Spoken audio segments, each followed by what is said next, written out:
you say your name? Hi. Hi, I'm Bella. I'm Jordan. I'm Bella. Hi, Jordan. I'm Bella. Max, nice to meet you. I'm Bella. I'm Bella. Alright, so my name is Bella Owen and I'm the CEO, I'm Max Hornsby, I'm the CFO. and we are TravelBlend. So my uncle, he retired a few years ago, and one of the things I like to do is, with his buddies, is go travel, go to national parks, and loves to have a cup of coffee, not black coffee with creamer. So he always brings around these little coffee made creamer things, and they always get crushed in his bag, or they go bad because, you know, the weather, the heat, and they had to go over and do energy drinks. Here's the problem with that. First of all, energy drinks are not very good for you, and they leave a ton of waste. That's the second thing. So they got us thinking of an idea called TravelBlend. Alright, so TravelBlend is a biodegradable and eco-friendly coffee creamer pod that's compressed into a little cube that can be easily dropped into hot coffee to create a flavorful nice coffee for campers and hikers, people that are frequently outdoors. And so we are going to be targeting 25 to 60-year-olds because I feel like they have more time to be outdoors. I feel like our age of people, kind of in school and college, not many times to go camping for weeks on end. Like I said, we're going to be targeting people that are outdoors mainly. And then for our direct competitors, we have the Coffee Mate, the big bulky dry creamer that you can get from the Kroger, Target. And so the issue with that is because when you're going camping, you want to minimize everything you need to bring when you're camping because you don't want to put everything in one big bag and have to carry it around. So with our product, obviously with it being small and compact, it would barely even waste any space in your bag. With the Mio Energy, like Max was saying, energy drinks are really, really bad for you. Coffee is like more of a natural way of getting caffeine in a way. And so with this Mio, it's like I said, caffeine, it's just artificial caffeine pretty much. So for our market size, so there's 260 million people in the US that drink coffee daily. However, we are going to start with the 1.2 million that's in North Texas that drink coffee daily. And obviously, as our company grew, we mainly target people like all over the US that drink coffee daily. Alright, so to reach our customers, we were going to start on Facebook because that targets more of our age demographic. However, we did want to go on TikTok as well because TikTok is growing in popularity every single day. A lot of small businesses go viral on there in a day after posting, stuff like that. We do have an Instagram as well that we also are promoting on. We also have a website as well. For our feedback, we've learned that our customers mainly want to go with our company because it's eco-friendly. They want to help save the earth as well as we are doing. And for our pricing, we started out originally at like a lower cost, and then as we grew, we decided we need to raise that a little bit just because to actually create this product, it does cost a little bit of money, as Max will talk about later on. And then for our eco-friendly values, like I was saying, our customers mainly want to go with our company because of our eco-friendly aspects. So along the way, we've changed our customer segment. Originally, we wanted to target people that were like just traveling in general at the airports, frequently flying, stuff like that. However, obviously at the airport, you can just go to a little Starbucks, get a coffee, and that's solved. So we have changed it to being people that are outdoors because they can't go down the street to Starbucks if they're in the middle of the woods. So it's just easier that way to target people that actually will need and use our product. And then our product changes. We originally were going to do paper surrounding the product to like hold it, but we've decided to go with like a biodegradable plastic. Since plastic does hold stuff the best out of all ingredients, which is why it's used so frequently. The biodegradable plastic will work as still with our eco-friendly values, but will make it easier to maintain the product. And that brings us to our manufacturing slide. So we have three main bundles. We have the 8 for $12, the 12 for $20, and the 20 for $36.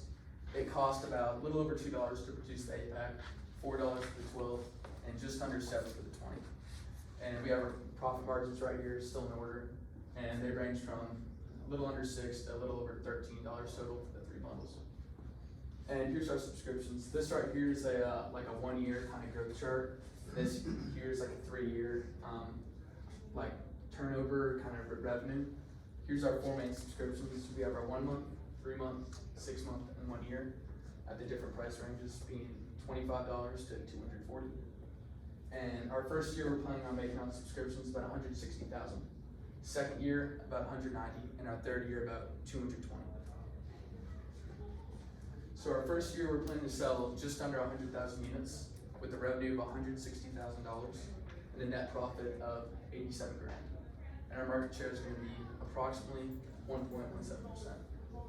But by year 3, our revenue is looking about $220,000 with a net profit of $145,000 And at this point, we want to be in more locations, maybe have a few more products. And our net margin is approximately 65%. So we asked for $44,500 for 8.5% of our company. So the total uses of our capital, we're gonna have our founder cash equity between Bella and I, $250 each that we're gonna put in ourselves. And then we're asking for y'all, like I just said, $44,500. That's gonna bring our post-money valuation to a total of $45 grand. So here's the breakdown of our capital use. $10,000 for inventory, because we're gonna want stock. $7,000 for marketing, TikTok, Facebook, Instagram. Development, like Bella said earlier, it's gonna be kind of expensive to actually make our product. We're gonna need a machine to compress. Administrative costs, we're gonna need a website setup and legal structure. Technology, computers, etc. And then a liquidity cushion to fall back if we have quick debts we have to pay and stuff like that. So here's our exit strategy. We wanna sell to a strategic buyer like REI, Bass Pro Shops, kind of outdoor stores that is really gonna draw on, the customers that we're looking for, the outdoorsmen, the hunters, hikers, people like that. And our internal rate of return is about 40%. And when we kind of put all of our numbers in, our money multiple is a 2.5x. So we're gonna be asking for $44,500 cash investment for 8.5% of our company. Thank you. Thank you. So how do the subscriptions work? So we have our 4 different. Yeah. So we have our like 1 month subscription where you can buy it, and then at the end of the month, they'll deliver the amount you ordered, which is going to be a 20 pack, and then a 3 month for 3 months straight, you're going to get that subscription delivered to your door, and then same for these other ones. Every month you're going to get it delivered. So you get a 20 pack for $24.99, is that what you're saying? Each month? Each week. Each week? Yes. So you get a lot more. What about us that don't like coffee? I don't drink coffee. I mean, we were looking to make like other products that were also the same kind of aspects, like being biodegradable, eco-friendly for just other drinks. So say you want like a nice little like juice or something, you'll pop it into your water, it melts, makes a nice little juice. I know like the Starbucks refreshers are my thing right now. So I'd make some probably to kind of imitate those. You can just pop in the water when you're outside camping. Obviously, you'd have like electrolytes and be healthy for you, because we also are honing on the whole health aspect of it. Like the energy drinks are just really bad for you. There's a lot of studies with the little Celsius drinks right now are like literally giving people heart attacks. So we definitely want to just completely flip that demographic and also make it eco-friendly. So why REI if you're doing a subscription model? Well, that's just part of it, because we also want to get on shelves. And REI stores like that, brings in the customers that we're looking for. They've got the hiking equipment, the outdoor stuff, and those So are that's the more people. for exposure, is that what Yeah, you're? so that's kind of the stores like that are going to bring the people that will buy our product. Do you anticipate the product, so it's a small cube, correct? And you are unwrapping the cube and the product is inside it, and you are dropping that cube that has been compressed into the coffee. Yes. Okay, and so on the subscription model, I'm getting those, you said weekly? Yes, sir. Okay, and so are you hoping that, it's branded as travel, like, are you hoping that, hey, this is a great product, this is just what I wanna put in my coffee? Well, pretty much, yeah, a lot of those people that go out consistently. Some people, like, they go in groups like Boy Scouts and stuff. For example, my uncle ran the Boy Scout thing, and they all had coffee. They're scouts, the people they worked with, and they weren't able to bring creamer out there. And so that's why that helps, because they would go out weekly and do stuff. So they're able to get all those cubes and use them. Are you looking at flavors? Like vanilla or? So for our feedback, when we sent out my little surveys and stuff, we had noticed that the 2 most popular flavors were French vanilla and caramel. And those are the 2 most popular, but there was obviously like other ones, like there's like pumpkin spice for like, we do like seasonal ones, like we do like cinnamon for like Christmas, or pumpkin spice for Halloween, like we do seasonals as well. But for our main, we wanted to start out with French vanilla and caramel, just because I think those are the most popular. I know that you are, one of the reasons that you created this is because it was a less messy product than the small deals. What is your price comparison to those? So if I was traveling and I didn't have access to this and I needed to have that, so I'm gonna grab a handful of these, put them in a Ziploc bag and do that, like what is the cost comparison of that? Just like the Yeah, normal ones. You may have done that or not, I I don't So- know what those cost. Probably a little bit less expensive, that we have not looked into that, the prices of the small ones. But I think for the coffee mate that I was showing on here, I think that's a little cheaper than ours, but the plastic that they used on it is also just like bad for the environment. That plastic can't be recycled, like once it's plastic, it's going to landfill, it can't get broken down. So ours will be like a little pricier, but off of like what I'm thinking about now, I think maybe at most ours will maybe be like $1 or $2 pricier than that. and people, For eco-friendly material too. and people use like 2 or 3 of them at once in their coffee. Like they'll open, pour them, and pour them. And you just have tons of waste and plastic that people use all the time. So As an outdoorsman, I drink a lot, I do drink coffee when I'm on the trail, but I drink black. Okay. It's not yuck. Yeah. But I do see the convenience of having a compressed cube, cause I will say that I hike with people who have creamer in their coffee and they use the little cups, and they're messy. Yeah. Make a big mess. So I like the convenience of having a powdered cube that you can drop in just like a sugar cube, and have a wrapper you can wrap up in your hand, throw it back in your pocket. It's what you take in, you take out when you go hiking, so you can't leave a mess behind. So I like this idea of being a coffee drinker if I drink the creamer. But I think that the price point that was brought up is a good question, but again, you're not talking about, you're talking about something being a little more eco-friendly, you're talking about something a lot more convenient. I think your brand idea of putting this thing on shelves in an REI is a great idea. That's where I go to buy my gear, and I go through those things, so I think it's a good idea. I'm trying to wrap my head around your packaging. When you say a biodegradable yes. plastic, I'm thinking, well, how do you open it? What does that look like? So basically, you have your usually cardboard package, right? And then there's plastic on the inside around it for protection. So the plastic's a bioplastic, biodegradable, completely fine for the environment. And cardboard is also good for the environment. People use it in their yards and stuff all the time, so that'll biodegrade. So, and then there's the creamer, so it's completely clean, good for the environment. So it'll be kind of like a box, and then it'll have like the plastic kind of surrounding it, just in case like any of the powder gets loose, you don't want that just like hanging around. So the plastic will kind of be in the inside, and then the cubes will be in a little pack. And then, I know that y'all touched on the creamer going bad and everything, so what is the shelf life of? So I think when I looked up like the whole, like the freeze drying and the compression stuff, I think it's looking like it could probably go for about a couple of months, honestly. With our ingredients, we're not using any dairy, we're not using any egg, we're not using anything like that can go bad like that. Same with the little mini coffee creamer cups, those have like the dairy and the milk in it, so those go bad like in a day or two. If you're out hiking with those and the heat is getting on them, those will go bad in maybe a day or two, and they will not be good for you. But since ours is like complete powder, it'll be good for like months. But obviously we need to make sure we can do the testing completely correct, like go outside, leave it in heat, leave it in when it's raining, like make sure that everything, it'll stay. Because the only issue right now is just the environmental factors, make sure not to destroy it.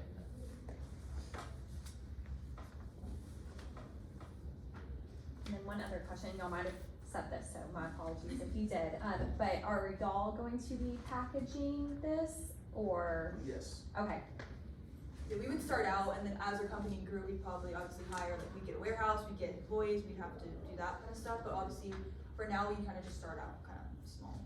We'd be doing it, just to ensure the best quality for our customers, because we want to build that strong customer base and make sure all of our products are meeting their quality expectations. Starting out. How would you do that? So how would you produce the plastic, produce the cardboard, and package all that? I would say we'd find like manufacturers, we'd also find, we call some manufacturers up, get the pricing for in bulk, how much it costs, because obviously when it's in bulk, it'll be cheaper to manufacture all that. So you'd have to make sure, obviously that the way that they're producing it is eco-friendly, because I know a lot of people just buy plastic, it's easier just to buy plastic that's bad for the environment. So we'd have to definitely reach out to like a ton of manufacturers just to make sure they have those same values and correct materials. Yeah, we just ship them straight to where we're working, of course, the bioplastic, which we can't get, same with cardboard. And the packaging, doing it ourselves, will not be too difficult. Put it in the plastic, seal it off, box it, so. So where did you come up with your estimated price per cube or per product? We did research with our mentor. We did research with our mentor, we kinda added up some of the margins, and that's the pricing, that's the best pricing range we found, and we also sent out a lot of, what are they, like the questionnaires to people? Oh, yeah, we did a lot of, Surveys. surveys, Yeah, yeah. we sent them a lot of surveys to different people for pricing, and that agreed, and then we raised our price a few dollars, and the same amount of people agreed and said it was good. Yeah, So we had kept sent our out price another high. survey to make sure that people would still pay for that eco-friendly value. People still seem like they would pay for it, even if it's a couple dollars extra. Earlier in the presentation, you talked about changes you made. Can you go back to the beginning of your presentation, please? I know you probably don't have time to kind of crash out. There you go, product changes. Yeah. What made you, what was the reasoning behind this? What? For the, instead of, okay, instigated? so the paper originally, the reason we were worried about that is because we were thinking like, okay, if I'm camping and it's in paper, it's gonna get crushed in my backpack. It's gonna get crushed if it's not cardboard, because if it's not cardboard that's blocking the cubes, if it's powder, it's just gonna get crushed immediately. But if it's in paper, when you're piling stuff in your backpack, or if you're moving around a lot, or you need to take stuff out of it, it can get crushed. So we were like, okay. And then with the compression too, we did try to just like mold it together, hand press it, and that fell apart. And so we decided that we need to invest in like a compression machine, that would really get it compressed and where it really won't fall apart, because we were worried about that originally. So we definitely wanna add that to one of our costs for like what we're asking you guys for, because we really need that compression machine. Are bullion cubes pressed, you know what I'm talking Mhm. about? Those- Kind of wonder. Yeah. And in your startup costs, you know, this is considered a food item, and so there's a lot of legalities that are Yeah. associated with this. I don't really see any legal fees or any of that. Have you thought of that? The FDA, and we have some pretty strict guidelines.